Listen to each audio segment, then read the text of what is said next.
បាទសួស្តីបងប្អូនអរគ្នាបាទថ្ងៃនេះមានចង់មកចែកគ្នាលេងតាក់ទងជាមួយនឹងទីផ្សារហិរញ្ញវត្ថុបន្តិចមានបងប្អូនណាចាប់អារម្មណ៍តាក់ទងមួយ Bitcoin ហើយនឹងមាសអត់បាទបច្ចុប្បន្ននេះគេចាត់ទុកថាមាសគឺជានឹងសម្រាប់មាសគឺជារបស់ដែលមានតម្លៃតែនៅខាងក្រៅ Bitcoin គឺជាកាក់ហើយ Gold Coin គឺជាមាសរបស់កាក់អេឡិចត្រូនិកតែទីផ្សារបច្ចុប្បន្ននេះវាដើរបញ្ច្រាស់ទិសបន្តិចដោយសារយើងកំពុងតែលេចឃើញថាទីផ្សារមាសកំពុងមានការកើនឡើងតម្លៃយ៉ាងគំហុកបែរជាទីផ្សារកាក់និង Bitcoin វាដាំក្បាលចុះយ៉ាងខ្លាំងពី120000ជាងមកដល់ឥឡូវនេះបច្ចុប្បន្នម៉ោងនេះប្រហែលជាតម្លៃ16700ឯងតែវាមានការអ្វីកើតឡើងមួយរយៈមុនវាមានបញ្ហាសង្គ្រាមខ្មែរថៃប៉ាគីស្ថានជាមួយឥណ្ឌានិយាយទៅសង្គ្រាមនៅមជ្ឈមបូព៌ាអីវាអត់បានធ្វើឲ្យប៉ះពាល់ដល់ Bitcoin ទេវាថែមទាំងទាញតម្លៃ Bitcoin ឡើងខ្ពស់ទៀតដោយសារអ្នកវិនិយោគបង្វិលប្រាក់នៅប្រទេសធំមួយចំនួនដូចឥណ្ឌាដូចជាអីហ្នឹងដូចជាតំបន់អារ៉ាប់អីហ្នឹងចូលទៅក្នុងទីផ្សារកាក់វិញព្រោះការវិនិយោគកាក់វាអាចថារៀងរិះដែរតែវាកម្រិះដែលគេគ្រប់គ្រងជាប់អញ្ចឹងណាដល់ពេលតំបន់ដែលមានសង្គ្រាមវាខ្លាចវា burn ទៅលើ capital គេទាំងអស់ប៉ុន្តែបច្ចុប្បន្នវាដើរបញ្ច្រាស់វិញវិបត្តិពិភពលោកមានតែបែរជាកាក់ Bitcoin ចុះដោយសារមូលហេតុអីគឺមកមូលហេតុសំខាន់ដោយសារតាត្រាំដឹងស្រាប់ហើយតាត្រាំចេញព័ត៌មានរឿងអឺសង្គ្រាមពាណិជ្ជកម្ម 2.0 ជាមួយនឹងចិននេះចំណុចដែលពិសេសដែលធ្វើឲ្យបញ្ហាវាប៉ះពាល់ខ្លាំងគឺតាក់ទងជាមួយនឹង Rare Earth មានន័យថា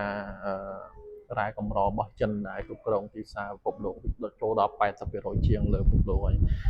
ចំណុចនេះវាធ្វើឲ្យមានការ slow down ទៅលើ technology ដូចជាគ្រឿងអេឡិចត្រូនិកទូរស័ព្ទ CPU GPU ជាពិសេសតាក់ទងជាមួយនឹង chip វាធ្វើឲ្យ slow down ធ្វើឲ្យកំណើនការអភិវឌ្ឍលើគ្រឿងទំនើបហ្នឹងវា slow down ដោយសារវាអត់មានធនធានសម្រាប់ធ្វើការយកទៅស្រាវជ្រាវបន្ថែមហើយនឹងការផលិតអញ្ចឹងហើយបានធ្វើឲ្យវា effective ខ្លាំងតាក់ទងជាមួយនឹងកាក់អេឡិចត្រូនិកធ្វើឲ្យវាប្រឆាំងទិសវិញមានន័យថាវិបត្តិពិភពលោកកើតឡើងវាទាញឲ្យកាក់ Bitcoin ធ្លាក់គឺដោយសារអីព្រោះតែអាមេរិកវាមានសង្គ្រាមពាណិជ្ជកម្មប៉ះពាល់ដល់ចិនបិទរ៉ែអស់មកអាមេរិកនេះហើយដែលជាបញ្ហាដែលធ្វើឲ្យកាក់ចុះអនាគតទៅយើងអត់ដឹងដែរបើសិនជាករណីចរចារវាងលោកត្រាំជាមួយនឹងលោកស៊ីជីនពីងនៅមួយថ្ងៃទៀតនេះយើងតាមនឹងដូចចិត្តហ្នឹងក្នុងឡុងអាទិត្យក្រោយអីទេអាចមានការចរចាបើជោគជ័យវាយើងគិតថាបើសិនជាករណីចរចាជោគជ័យកំណើនកាក់អាចឡើងខ្ពស់ជាងហ្នឹងទៀត Bitcoin អាចឡើងខ្ពស់ជាងហ្នឹងទៀតតែបើសិនជាមាន overline យើងអត់ពីងដែរដឹងវាឡើងវាពិបាកណាស់ព្រោះតើតើបងប្អូននឹងស្គាល់ករណីដែលវាមានពាក់ព័ន្ធសង្គ្រាមអ្វីក៏ដោយយើងមិនអាចធ្វើការសន្និដ្ឋានដោយផ្អែកលើបច្ចេកទេសបានការទេព្រោះវាអ្វីក៏ដោយវាអាចប្រែប្រួលលឿនណាស់បាទ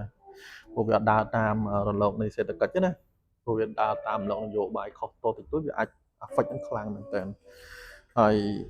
តកតងបងប្អូនទាំងស្រាប់ទៅតកតងមួយកាក់ Bitcoin វាតកតងជាមួយនឹង blockchain គឺតកតងជាមួយ machine learning ម៉ាស៊ីន GPU ដែលគេត្រូវការប្រវែងកូដខ្ពស់អញ្ចឹងគ្រប់គ្រងកូដអីហ្នឹងវាតកតងមួយម៉ាស៊ីនគ្រឿងអេឡិចត្រូនិក high end ទាំងអស់អញ្ចឹងហើយបានពេលដែលការផ្គត់ផ្គង់ទៅលើ material ទាំងអស់ហ្នឹងទៅអ្នកដែលវិនិយោគធំមានផលប៉ះពាល់តម្លៃក្រាំងបាទតម្លៃក្រាំងប៉ុន្តែទោះវាធ្លាក់យ៉ាងណាក៏ដោយក៏វាអត់ទាន់ធ្លាក់ដល់កម្រិតមួយដែលគ្រោះខ្លាំងឯងព្រោះវានៅ